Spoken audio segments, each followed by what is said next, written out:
Again a very good day to all of you. आज है 6 सितंबर 2022, मंगलवार का दिन है और आज का एनालिसिस हम स्टार्ट करते हैं।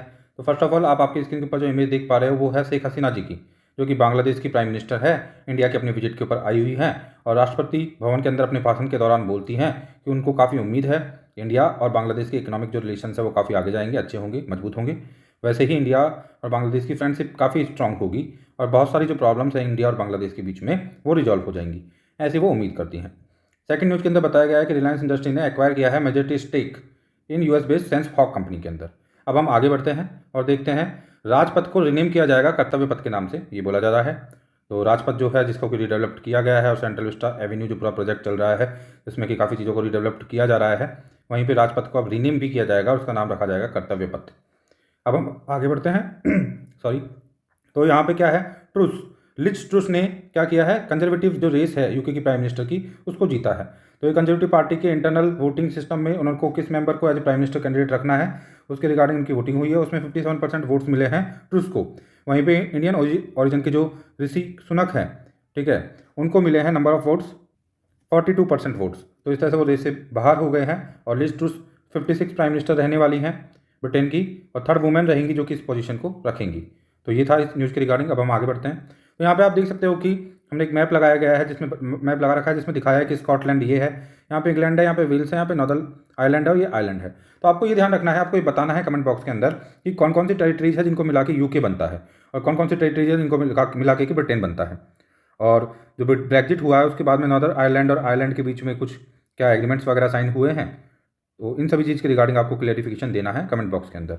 और ये मैप को अच्छे से देख लेना है। ऊपर यहाँ पे स्कॉटलैंड है, यहाँ पे इंग्लैंड है, ये वेल्स है, ये नॉर्दर्न आयरलैंड है और ये आयरलैंड है। आगे हम यहाँ पे नॉर्थ सी है और ये नॉर्थ अटलांटिक सी है, ये नॉर्थ सी है। तो ये सब कुछ हो गया। अब हम आगे बढ़ते हैं। तो नेक्स्ट जो हमारे सामने न्यूज़ है उसमें हेमंत सोरेन जी हैं, उन्होंने ट्रस्ट वोट गेन किया है दोबारा से। तो उनकी पार्टी की ओर से ही कुल मिला के क्या लाया गया, कॉन्फिडेंस मोशन लाया गया और कॉन्फिडेंस मोशन को उन्होंने जीत लिया है और ट्रस्ट वोट को गेन किया है। तो ऐसे में अपोजिशन का बोलना है कि ये मोशन चालाकी केवल इसलिए लाया गया ताकि जो डिफरेंट आरोप लग रहे हैं उनके ऊपर उनको वो हटा दें, एक तरह से उनसे वो एक तरह से फ्री हो जाए। तो इस वजह से लाया गया है। वहीं पे पार्टी का बोलना है कि अपोजिशन जो है वो काफ़ी ज़्यादा मतलब कि प्रॉब्लम क्रिएट कर रही है, पावर पॉलिटिक्स कर रही है। तो ऐसी कंडीशन में हमारा एक क्रिस्टल क्लियर कर देना जरूरी है कि हमारे अंदर अभी भी कॉन्फिडेंस है और अभी भी हम कॉन्फिडेंस रखते हैं सदन का। तो इस तरह से इतना ही इंपॉर्टेंट था इस न्यूज़ के अंदर हमारे लिए। अब हम आगे बढ़ते हैं और नेक्स्ट है हमारे पास जो न्यूज़ है वो है चाइना के जो शी जिनपिंग है। तो जिनपिंग जी जो है वो कजाकिस्तान और उज्बेकिस्तान की विजिट करने वाले हैं। इंपॉर्टेंट क्यों हो जाती है इनकी विजिट, क्योंकि पैंडेमिक के बाद जनवरी 2020 से उन्होंने कोई विजिट कहीं पे भी वो नहीं गए हैं, चाइना के अंदर अपने आप को एकदम लॉक करके रखा हुआ है। तो ऐसी कंडीशन के अंदर उनकी जो विजिट है बाहर की ये काफ़ी इंपॉर्टेंट हो जाती है और ये कजाकिस्तान और उज्बेकिस्तान की विजिट करने वाले हैं। आपको पता है कि एससीओ की एक समिट होने वाली है, शंघाई कॉर्पोरेशन ऑर्गेनाइजेशन की जो है, और इस समिट के अंदर सभी बड़े बड़े लीडर्स पार्ट लेंगे। मोदी जी भी जाएंगे हमारे यहाँ से, पुतिन भी जाएंगे और साथ ही साथ में पुतिन भी जाएंगे रशिया से, मोदी जी जाएंगे और शी जिनपिंग भी आएंगे। तो उसी के साथ इनकी कजाकिस्तान और उज्बेकिस्तान की विजिट भी रहने वाली है। उज्बेकिस्तान के अंदर एससीओ की समिट होने वाली है और ये समिट काफ़ी लाइमलाइट, काफ़ी इंपॉर्टेंट रहेगी वर्ल्ड ऑर्डर को देखते हुए, क्योंकि जो आज चल रहा है वर्ल्ड ऑर्डर के अंदर उसकी वजह से ये समिट काफ़ी इंपॉर्टेंट हो जाती है। इंडिया के साथ लास्ट टाइम पे कब विजिट की थी इंडिया की, इंडिया की प्राइम मिनिस्टर और president of China Xi Jinping जो है लास्ट टाइम पे कब मिले हैं उसको हम देखें तो एक तो ब्रिक्स की नवंबर 2019 में ब्रेसिला में समिट हुई थी और एक ममलापुरम के अंदर इनफॉर्मल समिट हुई थी। इन दो समिट्स के अंदर ये दोनों लीडर मिले हैं जो कि काफ़ी टाइम हो चुका है, 2019 में मिले थे। तो आफ्टर लॉन्ग टाइम ये दोबारा मिलने के लिए जाने वाले हैं। तो क्या इनके बीच में टॉक्स होंगी या नहीं होंगी इसके ऊपर कुछ क्लियर नहीं है अभी। तो यही था इस न्यूज़ की रिगार्डिंग। अब हम आगे बढ़ते हैं। तो यहाँ पे आप देख सकते हो ये जो कंट्रीज हैं, सेंट्रल एशियन जो कंट्रीज हैं, इनकी लोकेशन आप देख सकते हो काफ़ी इंपॉर्टेंट हो जाती है इनकी लोकेशन। इनके ऊपर क्वेश्चन आने की पॉसिबिलिटीज एंड संभावना लगातार बनी रहती है। तो आप कजाकिस्तान देख सकते हो, काफ़ी बड़ी कंट्री अपने आप में, अस्ताना इसका कैपिटल है, ठीक है। इसी तरह से यहाँ पे उज्बेकिस्तान देख सकते हो, आप तुर्कमेनिस्तान देख सकते हो। तुर्कमेनिस्तान काफ़ी फेमस रहता है इस चीज़ के लिए कि ये काफ़ी ज़्यादा अपने आप को न्यूट्रल रखता है। किसी भी ऑर्गेनाइजेशन के अंदर आपको जल्दी से तुर्कमेनिस्तान देखने को नहीं मिलेगा। तो ये तुर्कमेनिस्तान आप देख सकते हो एंड देन फिर तजाकिस्तान आप देख सकते हो और फिर किर्गिस्तान आप देख सकते हो। तो ये सभी स्टेटस हैं यहाँ पे, Afghanistan, Iran and Pakistan and all that. तो यहाँ पे आपको यहाँ पे इनकी कैपिटल्स को भी याद रखना है थोड़ा कि कौन सी कैपिटल है इन सभी की, क्योंकि कैपिटल्स का भी क्वेश्चन आ जाता है यहाँ से सेंट्रल एशियन कंट्रीज से। और ये कैस्पियन सी है, आपको यहाँ पे ध्यान रखना है कि ये जो अराल सी है जो कि सूख रहा है काफ़ी ज़्यादा, इसके ऊपर क्वेश्चन पहले भी आ चुका है। ये उज्बेकिस्तान एंड कजाकिस्तान दोनों के बीच में है और यहाँ पे कैस्पियन सी है। और ये अर्मेनियन अजरबैजान आपको पता ही है, और ये बाकू जो है वो कैपिटल है एक तरह से अजरबैजान की, बिल्कुल ये कैस्पियन सी के पास में ही आती है एकदम। तो ये सभी चीज़ें हैं। ये जॉर्जिया हो जाता है, अर्मेनिया, अजरबैजान भी बहुत ज़्यादा न्यूज़ में चल रहे हैं इनके बीच में प्रॉब्लम को लेके। तो इस तरह से पूरा आपको मैप मैंने सेंट्रल एशिया कई तरह से दिखा दिया है, और जिसमें कि मेजर जो कंट्रीज़ हैं वो आपको दिख गई हैं। अब हम आगे देखते हैं, आगे बढ़ते हैं, आगे चलते हैं और आगे नेक्स्ट न्यूज़ को एनालिसिस करते हैं। तो आप देख सकते हो नेक्स्ट जो न्यूज़ है उसमें हमारे पास में यहाँ पे नैनो यूरिया की बात चल रही है। तो नैनो यूरिया जो लिक्विड है वो अभी रिसेंटली काफ़ी ज़्यादा न्यूज़ में है। तो है क्या, इसको देख लेते हैं। तो nano urea is a patented and indigenously made liquid है। ये पेटेंटेड है और इंडिजिनियसली मेड किया गया है। ध्यान रखना है किसने बनाया है, developed and patented by IFFCO, IFFCO के द्वारा इसको बनाया गया है। That contains nano particles of urea, the most crucial chemical fertiliser for farmers in India. ठीक है, a single half litre of the liquid can compensate for a 45 kg sac of urea date farmers traditionally rely on. तो एक half litre की बोतल 45 kilo urea को एक तरह से कंपनसेट कर सकती है। तो काफ़ी इंपॉर्टेंट हो जाता है इस वजह से। तो इफ्को का जो नैनो यूरिया लिक्विड है इसके बेनिफिट्स हम देख लेते हैं। Introducing world's first nano urea for farmers. इसका क्या है, क्या इसके उपयोग हैं, तो ये कॉस्ट को कम करेगा, इनपुट कॉस्ट कम होगी, इन्वायरमेंट फ्रेंडली होगा, इंप्रूव करेगा न्यूट्रिशनल वैल्यू को, चीपर देन कन्वेंशनल यूरिया होगा, एनहेंस करेगा क्रॉप की प्रोडक्टिविटी को और इंक्रीज करेगा फार्मर्स की इनकम को। अब इसके रिगार्डिंग कुछ कंसर्न्स भी हैं, वो भी देख लेते हैं कि कंसर्न्स क्या है, फिर गवर्नमेंट का पॉइंट ऑफ व्यू क्या है। तो इसमें कंसर्न्स है कि normally 3 sessions of independent assessment होता है, किसके द्वारा, ICAR के द्वारा, है ना। ये रिक्वायर्ड होता है किसी भी न्यू फर्टिलाइजर को अप्रूवल देने से पहले। But in this case nano urea केवल 2, इसको 2 तक रिड्यूस कर दिया गया इन सेशंस को। तो scientist are still unclear if the product can on its own cut farmers dependence on urea. तो इसको लेकर साइंटिस्ट अभी अनक्लियर हैं, ऐसा बताया जा रहा है। गवर्नमेंट्स का व्यू पॉइंट क्या है, यदि हम देखिए तो गवर्नमेंट ने क्लेरिफाई किया है कि एस्टेब्लिश एंड एग्जिस्टिंग जो भी प्रोसीजर्स है ना उनको फुल्ली उनको फॉलोड किया गया है रजिस्ट्रेशन करने के अंदर फर्टिलाइजर के तौर पे।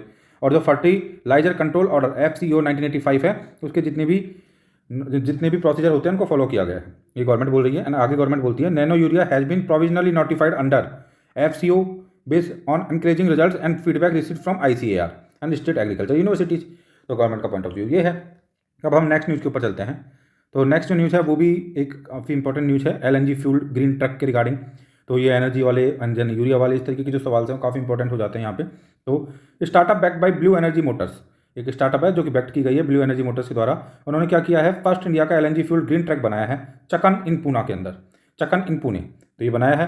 वर्किंग ऑफ द ट्रक कैसे काम करता है, heavy duty liquefied natural gas, heavy duty liquefied natural gas LNG जो है vehicle work much like gasoline powered vehicle जो होते हैं उसी की तरह काम करता है। इसमें एक स्पार्क होता है, इग्नाइट होता है, इंटरनल कंबशन इंजन स्टार्ट होता है। और तो natural gas is super cooled, इसमें नेचुरल गैस को सुपर कूल किया जाता है क्रायोजेनिकली। क्रायोजेनिक मतलब बहुत ही कम टेम्परेचर के ऊपर at -260 degree Fahrenheit, stored in liquid form, और इसको लिक्विड फॉर्म में स्टोर किया जाता है। Usually in a tank on the side of the truck, जो साइड होती है ट्रक की उसके टैंक के अंदर इसको रखा जाता है। इन द लिक्विड स्टेट जो वॉल्यूम होती है ना नेचुरल गैस की वो 600 टाइम्स तक कम हो जाती है, smaller than the gaseous state. तो लिक्विड स्टेट में वॉल्यूम इतनी कम हो जाती है, ये काफ़ी इंपॉर्टेंट है, ध्यान रखना है आपको ना। तो ये हो गया LNG फ्यूल्ड ग्रीन ट्रक। अब हम नेक्स्ट न्यूज़ के ऊपर चलते हैं, और ये जो न्यूज़ है वो बता रही है कि 6 महीने का अडॉप्शन लीव हिमाचल प्रदेश में प्रोवाइड की गई है वुमेन्स को, ऐसा प्रोविजन लाया गया है। Decision to help women employees, तो वुमेन एम्प्लॉयज को हेल्प करने के लिए डिसीजन लाया गया है। Himachal Pradesh cabinet on Monday approved the child adoption leave of 180 days for regular women employees of the state government. तो ये न्यूज़ थी, इतना ही काम का है इसमें बताने का। अब हम आगे बढ़ते हैं। नेक्स्ट हमारे पास जो न्यूज़ है वो है प्रिवेंटिव डिटेंशन के जो केस हैं वो काफ़ी बढ़ रहे हैं और 2021 के अंदर काफ़ी ज़्यादा केस बढ़ चुके हैं। Number of the people in custody और detained at the end of year highest in 2017। तो सिंस 2017 सबसे ज़्यादा हाईएस्ट जो प्रिवेंटिव डिटेंशन हुआ है एंड ऑफ द ईयर में 2021 को देखें हम पूरे साल को, तो सबसे ज़्यादा रहा है 2021 के अंदर। तो प्रिवेंटिव डिटेंशन के अंदर काफ़ी तेज़ी से मतलब इंक्रीज दिखाई दे रहा है 23.7% विद द ईयर बिफोर। ठीक है, तो एक साल से पहले जो था उससे 23.7% का हाइक हुआ है, इसमें एक तरह से बड़ा है ये, है ना। तो with over 1.1 lakh people being place under preventive detention according to statistics release by the NCRB। तो NCRB ही निकालता है इसके आंकड़े भी और बताया 1.1 लाख जो लोग हैं वो प्रिवेंटिव डिटेंशन के अंदर प्लेस किए गए हैं। Of these 483 were detained under the, जिसमें से 483 को किसके अंदर डिटेन किया गया, नेशनल सिक्योरिटी एक्ट के अंदर, और which almost half 241 were either in custody और still detained as of end 2021। तो ये काफ़ी सारे आंकड़े दिए गए हैं, काफ़ी सारी चीज़ें बताई गई हैं, मतलब एक्चुअली जो एसेंस है वो हमने जान लिया है।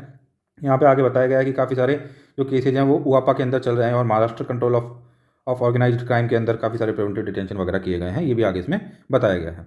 अब हम नेक्स्ट न्यूज़ के ऊपर चलते हैं, और नेक्स्ट न्यूज़ जो हमारे सामने है वो है सुप्रीम कोर्ट ने पूछा है कि हिजाब can be allowed in school, कि हिजाब को अलाउ किया जा सकता है स्कूल के अंदर। तो court to take up issue tomorrow, court ये इशू लेगा। ठीक है, तो इसमें क्या है कि आपको पता है कि हिजाब की कंट्रोवर्सी रही थी काफ़ी ज़्यादा, और उसके रिगार्डिंग कर्नाटका हाई कोर्ट के अंदर केस चला था, फिर इसी को चैलेंज किया है पेटिशनर्स ने, जिन्होंने भी केस किया था उन्होंने आगे इसको चैलेंज किया है सुप्रीम कोर्ट के अंदर फाइनली। तो they have challenge the high court decision that wearing a hijab is not essential practice of Islam. तो इसको इन्होंने चैलेंज किया है एक तरह से, कहाँ पे, सुप्रीम कोर्ट के अंदर। तो उसी के रिगार्डिंग चल रहा है, फिर काफ़ी इसमें बात चल रही है और बहुत आर्ग्यूमेंट्स चल रही हैं कि लाइक काफ़ी लोग पगड़ी पहनते हैं, काफ़ी अलग अलग टाइप ऑफ रिचुअल्स को फॉलो करते हैं, ठीक है, और अपना एक ट्रेडिशन एक कपड़े पहनते हैं। तो मतलब वो काफ़ी हॉट तो पहले से ही बना हुआ है टॉपिक, और अभी भी इसके ऊपर मतलब बातें चल रही है। तो अभी ये केस सुप्रीम कोर्ट में आ चुका है, आपको फाइनली ये ध्यान रखना है बस, ठीक है।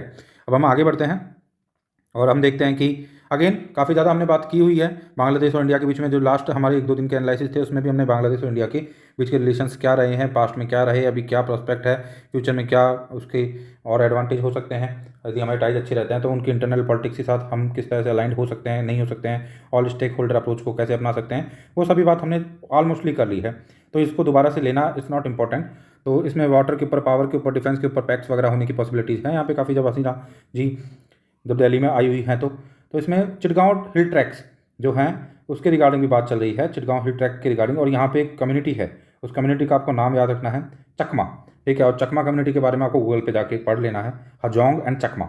एक हजोंग कम्युनिटी और होती है और चकमा है, इनके बारे में जाके आपको गूगल पे पढ़ लेना है, यहाँ से क्वेश्चन बनने की पॉसिबिलिटी हो जाती है। अदरवाइज और सभी एस्पेक्ट्स जो हैं वो हमने कवर कर लिए हैं इस न्यूज़ के हमारे प्रीवियस एनालिसिस के अंदर। तो आप वहाँ पर जाके प्रीवियस एनालिसिस जो हमारे हैं उनको देख के और उसकी क्लियर पिक्चर आप देख सकते हो वहाँ पर। अब हम आगे चलते हैं। तो एक्सप्लेनर जो सेक्शन है हमारा उसको फर्स्ट ऑफ ऑल देखते हैं हम। The ban on conversion therapy for the LGBTQIA community. तो कन्वर्जन थेरेपी होती है उसके ऊपर बैन लगाइए, इस तरीके की बातें चल रही हैं। और इसमें क्या रहा है न्यूज़ का डेवलपमेंट वो हम देख लेते हैं। तो नेशनल मेडिकल कमीशन जो है NMC अपेक्स रेगुलेटरी बॉडी है ये मेडिकल प्रोफेशनल्स की इंडिया के अंदर। तो उन्होंने रिटर्न में ऑल स्टेट जो मेडिकल काउंसिल्स हैं उनको बैन करने के लिए बोला है थेरेपी को, जो कन्वर्जन थेरेपी है। और इसको क्या बोला उन्होंने, प्रोफेशनल मिसकंडक्ट बोला है। और किस जजमेंट के बिहाफ पे, इस ग्राउंड के बिहाफ पे इन्होंने इसको बेसिस बनाया है, तब ये बोला है। तो उन्होंने इसमें मद्रास हाई कोर्ट का जो डायरेक्टिव था, उनका जो ऑफिशियल नोटिफिकेशन था, उसको बेसिक बनाया है, उसको बेसिस बनाया है। और मद्रास हाई कोर्ट ने थेरेपी को गलत बताया था। और अंडर द मेडिकल, ठीक है, और बोला गया है कि under the medical Indian medical council और professional conduct and etiquettes and ethics rules 2002 के अंदर ये चीज़ फिट नहीं होती है। तो इस वजह से इसको कुल मिला के अलाउ नहीं करना है, ठीक है। व्हाट इज कन्वर्जन थेरेपी, अब हम देख लेते हैं कि कन्वर्जन थेरेपी क्या हो, इसके रिस्क वगैरह, रिस्क क्या है, सब चीज़ें हम देख लेते हैं। कन्वर्जन और रिपेरेटिव जो थेरेपी होती है ये क्या होता है, इंटरवेंशन होता है चेंज करने का सेक्सुअल ओरिएंटेशन को ध्यान रखते हुए। इसमें एम होता है कि सेक्सुअल ओरिएंटेशन को चेंज करना है और जेंडर आइडेंटिटी को चेंज करना है इंडिविजुअल की, विद यूज ऑफ आइदर, इसमें साइकेट्रिक मतलब ट्रीटमेंट किया जाता है या फिर ड्रग्स दी जाती है, और ये सभी तरीके की चीज़ों के थ्रू और इस तरह से सेक्सुअल ओरिएंटेशन को चेंज करने की कोशिश की जाती है। तो ये क्या होती है, कन्वर्जन थेरेपी होती है एक तरह से। और इसमें आगे बताया गया है, काफ़ी कुछ इसके अंदर रिगार्डिंग लिखा हुआ है, लेकिन बताते हैं आगे जाके कि यदि आप इसको करते हो इस थेरेपी को, तो इसमें काफ़ी ज़्यादा इसके सीरियस कंसर्न्स भी हो सकते हैं और सीरियस रिperकशंस भी निकल के आ सकते हैं। वो क्या हो सकते हैं, लाइक इसकी वजह से आपकी मेंटल हेल्थ ख़राब हो सकती है, एंजाइटी क्रिएट हो सकती है, मतलब जो भी सेक्स चेंज थेरेपी करवाएगा उसके साथ प्रॉब्लम्स हो सकती है। इसमें स्ट्रेस हो सकता है और ये सभी प्रॉब्लम्स सामने आ सकती है। और एवन यहाँ तक भी हो सकता है कि एवन लीड टू सुसाइड भी कर सकती है इस तरीके की चेंजिंग जो थेरेपी है वो। आगे बताते हैं what is the role of the Madras high court in the ban, Madras high court का क्या बैन में क्या रोल रहा, इसमें भी काफ़ी चीज़ें बताई गई हैं। एंड देन फाइनली जो एसेंस निकल के आता है वो ये निकल के आता है, it is the authority to take action against the professional involving themselves in any form of method of conversion therapy. तो आप उनके खिलाफ एक्शन लो because this is not correct, ठीक है, which could influence the withdrawal of the licence to practise medicine. तो उनका licence भी आप विड्रॉ कर सकते हो, यहाँ तक भी बोला गया है। What were the some of the other guidelines issued by the court, तो और कौन सी गाइडलाइंस है जो कि कोर्ट के द्वारा इशू की गई है। तो उन गाइडलाइंस के अंदर आता है कोर्ट ने जो हमारी जो मिनिस्ट्री है सोशल जस्टिस एंड एम्पावरमेंट को to draw up a list of NGOs and other groups which could handle the issue face by the community. तो उनको एक तरह से बोला है कि आप ड्रॉ कीजिए और लिस्ट ला के दीजिए NGOs की जो कि इस प्रॉब्लम को रिजॉल्व कर सकती हैं। एंड 8 वीक का टाइम दिया है इस ऑर्डर के बाद में कुल मिला के। और बाद में क्या हुआ है, this court said the community should be provided legal assistance. तो कम्युनिटी को लीगल असिस्टेंस प्रोवाइड करना है आपको by the district level service authority के द्वारा, सर्विसेज अथॉरिटी के द्वारा in coordination with the law enforcement agencies, asking agencies to follow the transgender personal protection rules 2020। तो आपको ध्यान रखना है ट्रांसजेंडर पर्सन प्रोटेक्शन रूल कब के हैं, 2020 के हैं। आपको मेंशन राइटिंग में भी इसको आप साइड कर सकते हो। एंड दूसरा transgender person protection of rights act 2019। तो इनको अच्छे से आपको लेटर एंड स्पिरिट के अंदर क्या करना है, फॉलो करना है, एजेंसीज को ऐसा बोला है। The court said that it was imperative to hold sensitisation programmes for all out effort to understand the community and its needs. तो लोगों के अंदर आप संवेदनशीलता लेके आइए, तो ये संवेदनशील लोगों को बनाइए, सेंसिटाइजेशन आप कीजिए एक तरीके से लोगों का, ये बात भी बोली गई है कोर्ट के द्वारा, है ना। और बाद में बताया गया कि किस तरह से कोर्ट मतलब स्कूल के अंदर, कॉलेज के अंदर और मेडिकल प्रोफेशनल जो होते हैं हेल्प कर सकते हैं इन कम्युनिटी के प्रति लोगों को संवेदनशील बनाने के अंदर, और लोगों को थोड़ा सा इनको लेके अप्रोच अपनी एटीट्यूड अपना बदलने को लेके किस तरह से। तो हम स्कूल एजुकेशन के अंदर इस सब चीज़ों को इंक्लूड कर सकते हैं। And medical book listed like जिसमें homosexuality lesbian as a perversion और मतलब इन सब चीज़ों की एजुकेशन देके एक्सपर्ट से school and college must effect change the curriculum, है ना, for a better understanding of the community. Better understanding of the community के लिए हमको सब कुछ करना चाहिए। उसके अलावा काफ़ी बार देखा गया है कि स्कूलों कॉलेज और काफ़ी जगह पे क्या होता है, एक तरह से बुलिंग होती है, स्टिग्मेनाइज किया जाता है मतलब, और डिस्क्रिमिनेशन किया जाता है। तो इन सभी चीज़ों को रोकने की जरूरत है। और gender neutral rest room should भी compulsory in education institutes and other places. तो ये सभी चीज़ें होनी चाहिए। और उसके अलावा पेरेंट्स को भी क्या करना चाहिए कि अपने बच्चों को इन सब चीज़ों को समझाना चाहिए। और इस तरह से एक सोसाइटी एक कॉम्बिनेशन में काम करके कुल मिला के जो प्रॉब्लम है इसको रिजॉल्व कर सकती है। ये और सजेशंस थे। तो this is all about like this. तो सेक्स जो ये चेंज वाली थेरेपी जो थी उसको ban on the conversion therapy, तो conversion therapy of for the LGBTQIA, तो उसके लिए बोला है कोर्ट ने कुल मिला के, है ना। तो ये हो गया हमारा। अब नेक्स्ट न्यूज़ के ऊपर हम चलते हैं। यह है फंडिंग पब्लिक एजुकेशन। आपको पता है कि हमारे यहाँ पे एजुकेशन की बात की जाती है तो देखो, primary education, secondary education, 12th class तक तो हम देखते हैं कि हायर सेकेंडरी एजुकेशन, यहाँ तक तो फिर भी चीज़ें मतलब ठीक है अभी तक, है ना। लेकिन जो हमारे यहाँ पे हायर एजुकेशन है उसके अंदर फंडिंग बहुत ही नेग्लिजिबल है, ना के बराबर है। और ये क्या फुली फंडेड होनी चाहिए गवर्नमेंट के द्वारा, इसी के रिगार्डिंग यहाँ पे बात चल रही है काफ़ी सारी, उसको हम देख लेते हैं थोड़ा सा। तो फर्स्ट ऑफ ऑल हमारा जो 75 इंडिपेंडेंस जो हमने अभी सेलिब्रेट कर लिया है, यूनियन मिनिस्टर ऑफ एजुकेशन जो है, आपको उनका नाम याद रखना है, धर्मेंद्र प्रधान जी। उन्होंने बोला है कि अभी लोकसभा में एक डिबेट स्टार्ट हो चुकी है कि क्या यूनिवर्सिटीज़ फुली फंडेड होनी चाहिए गवर्नमेंट के द्वारा, ठीक है।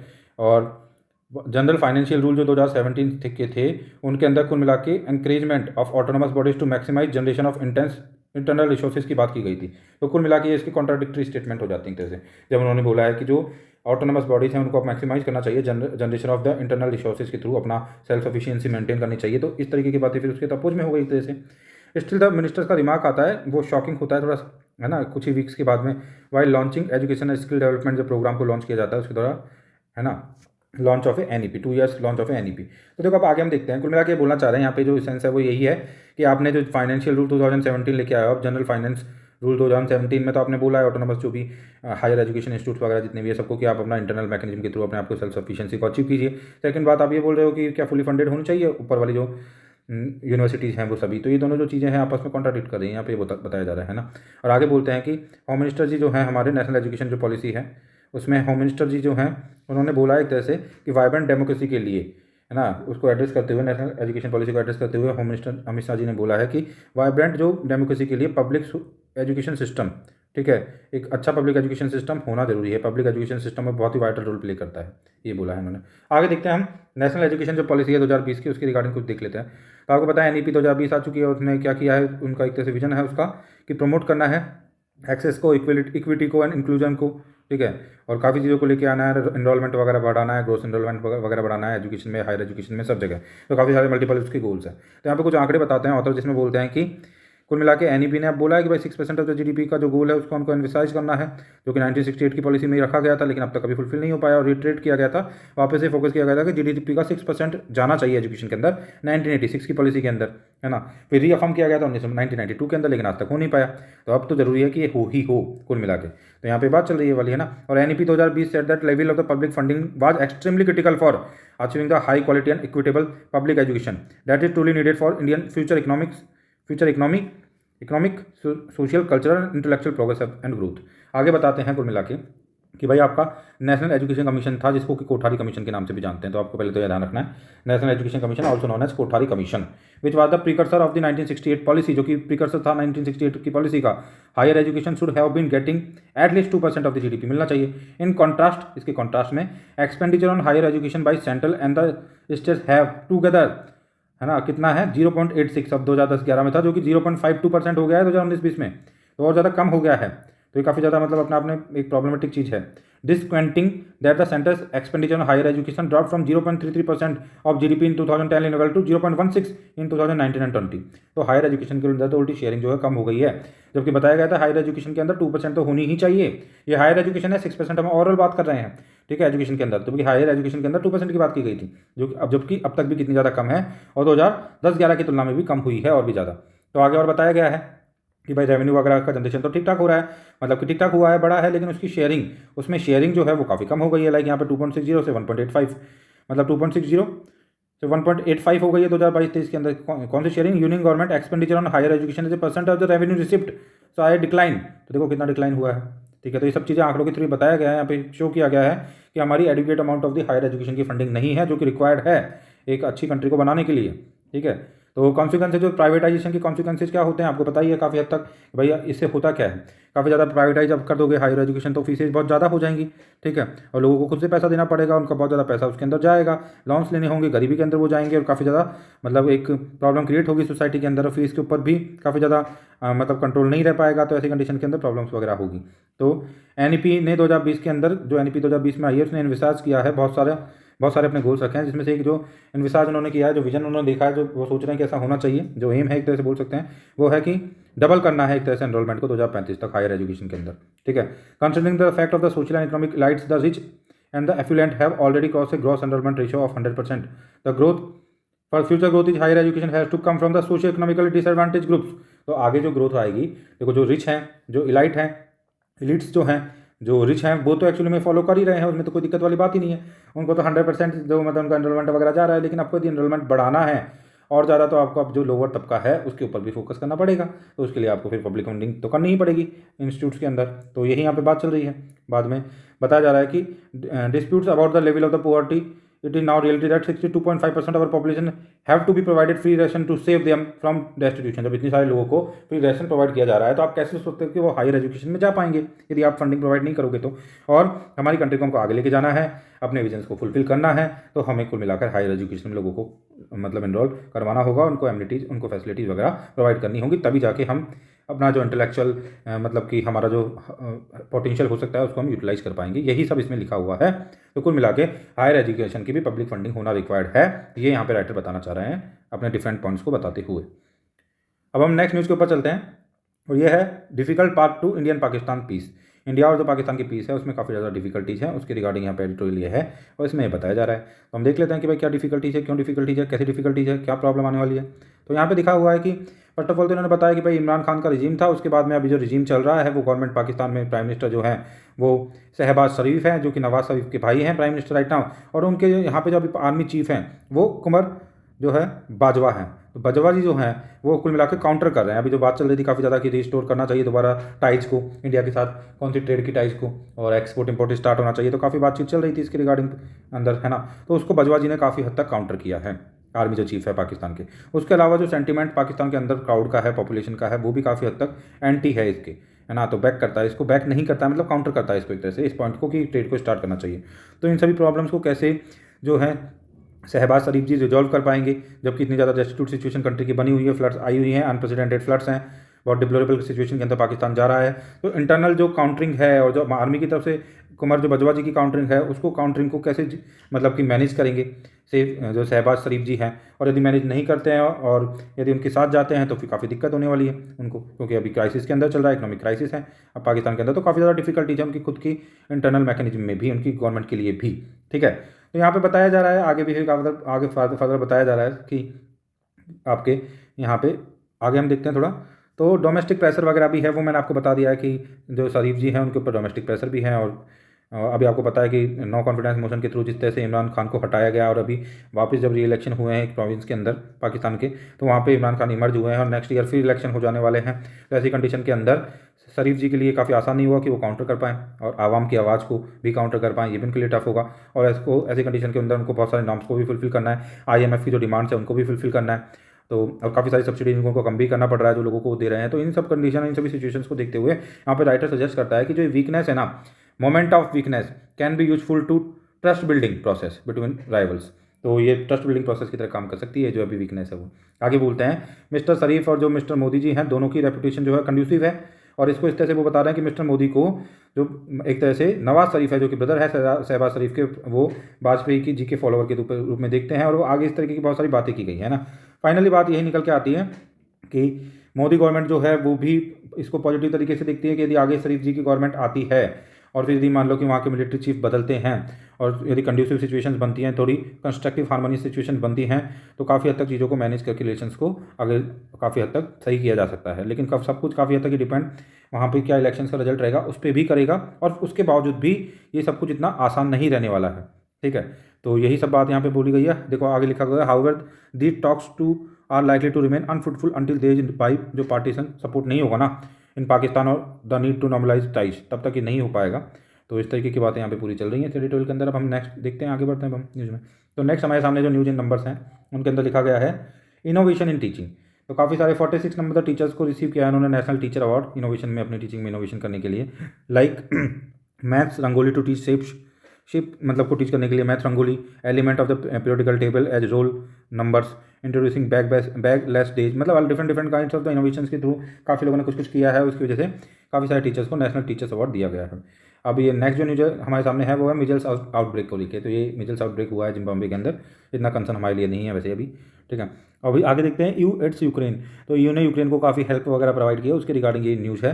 तो वार टॉन जो यूक्रेन है उसको यूने हेल्प दी है और एडिशनल एड प्रोवाइड की है, और आपको पता ही अभी वॉर चल रहा है और उसमें सपोर्ट दिया है काफ़ी हद तक। और EU डिजिटल इकोनॉमी के अंदर भी Ukraine will also be able to apply to the EU digital economy fund to develop high tech training and industry. तो EU की तरफ से सपोर्ट यूक्रेन को दिया जा रहा है।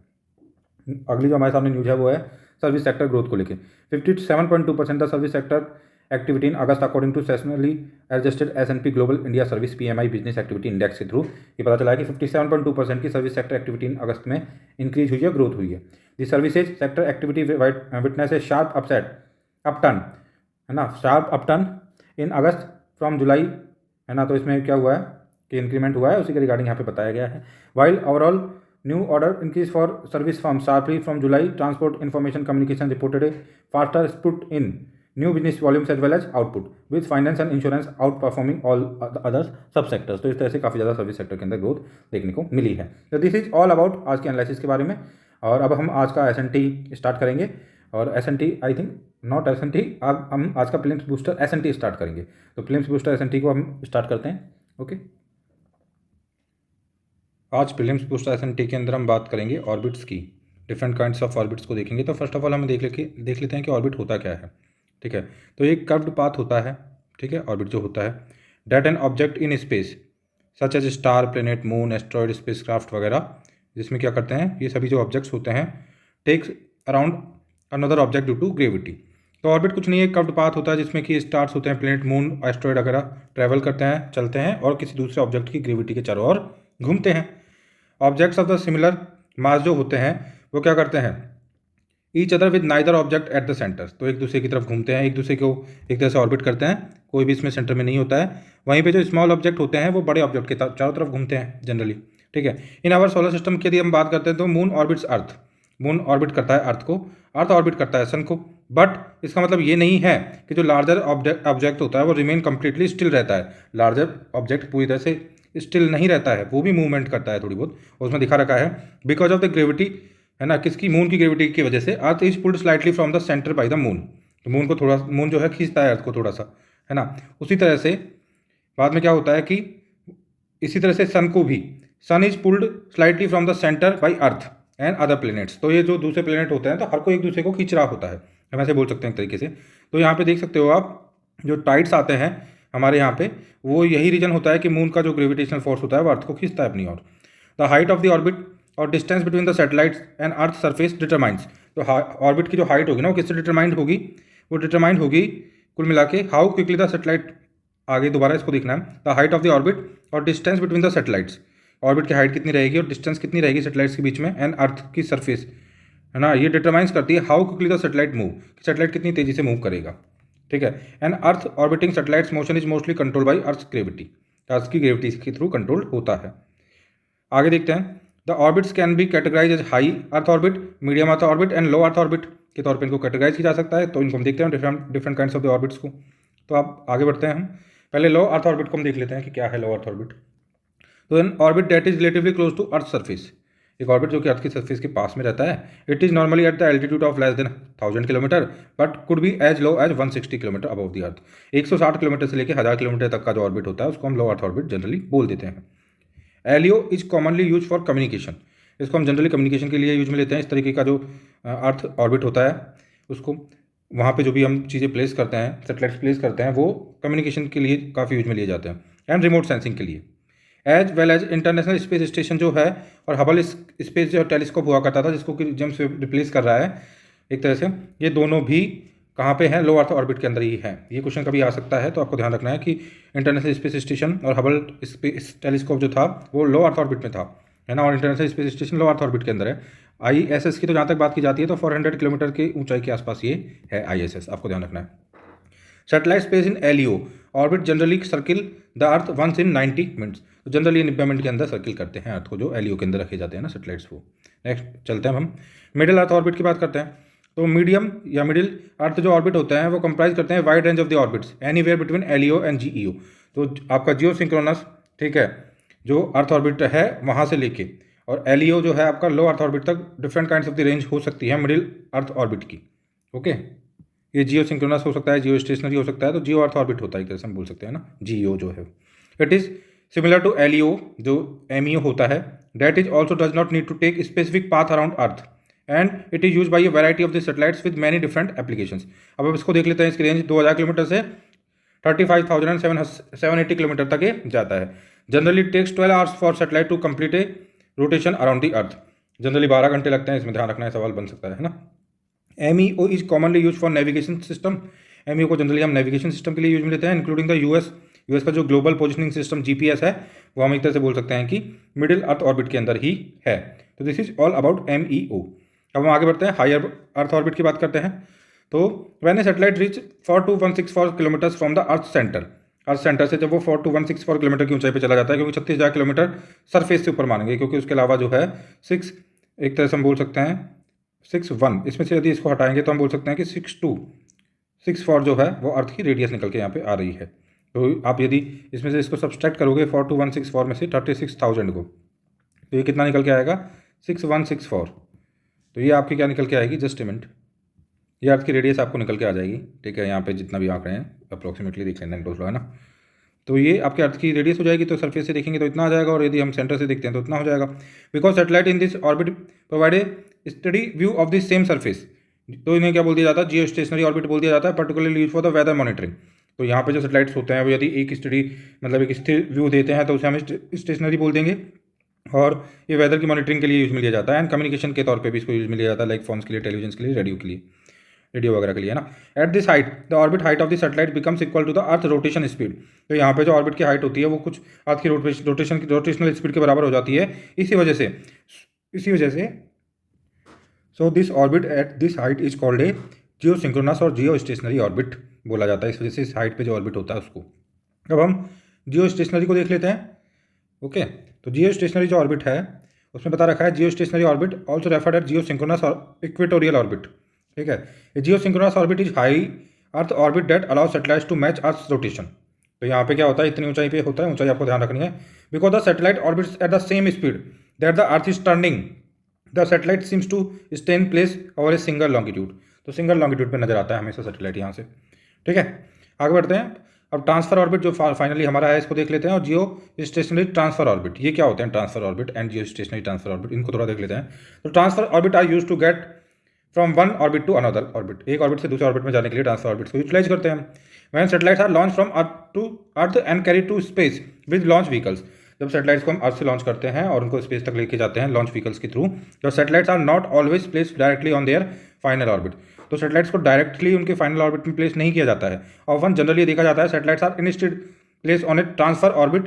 ठीक है, उसकी बजाय इनको कहाँ पे प्लेस किया जाता है, ट्रांसफर ऑर्बिट के अंदर रखा जाता है सैटेलाइट्स को। जो कौन सा होता है transfer orbit, an orbit by using relatively little energy from built in motors the satellites और spacecraft can move from one orbit to another. तो यहाँ पे क्या होता है, इस ऑर्बिट से लिटिल एनर्जी को यूज में लेते हुए, कम एनर्जी को यूज में लेते हुए, और बिल्ट इन मोटर्स जो सैटेलाइट्स में होती है उन्हीं को यूज में लेते हुए, और फिर बिना स्पेसक्राफ्ट के ना, और इसको फिर क्या किया जाता है, द सैटेलाइट और स्पेसक्राफ्ट कैन मूव एक्चुअली में। तो यहाँ पे क्या होगा, आपको ये ध्यान में रखना है कि जब हम इसमें ट्रांसफर करेंगे तो हम लिटिल एनर्जी को यूज में लेंगे। ट्रांसफर ऑर्बिट से दूसरे में ऑर्बिट में जब ट्रांसफर करेंगे तो लिटिल एनर्जी की यूटिलाइजेशन होगा, और इसमें हमको स्पेसक्राफ्ट नहीं, हम बोल सकते हैं कि लॉन्च व्हीकल जो होगा ना, लॉन्च व्हीकल, उसकी इतनी रिक्वायरमेंट नहीं रहेगी। ठीक है, आगे लिखा हुआ है this allows a satellite to reach for example a high altitude orbit like GEO without actually needing the launch vehicle. ठीक है, to go all the way to this altitude which would requires more efforts. यदि launch vehicles के साथ लेके जाया जाएगा तो बहुत ज़्यादा एफर्ट्स की रिक्वायरमेंट पड़ेगी। तो यहाँ पे जो आपके लॉन्च व्हीकल्स होते हैं ना, उनको फिर वहाँ तक ले जाने की रिक्वायरमेंट नहीं रह जाती है। Without needing the launch vehicles की मतलब रिक्वायरमेंट नहीं रह जाती है, कुल मिला के हम ऐसे बोल सकते हैं जब हम ट्रांसफर ऑर्बिट्स को यूटिलाइज करते हैं। तो this is all about orbits, और आज का एनालिसिस इसके साथ समाप्त होता है। इसी तरीके के एनालिसिस के लिए आप हमसे जुड़े रहें, चैनल को सब्सक्राइब करें।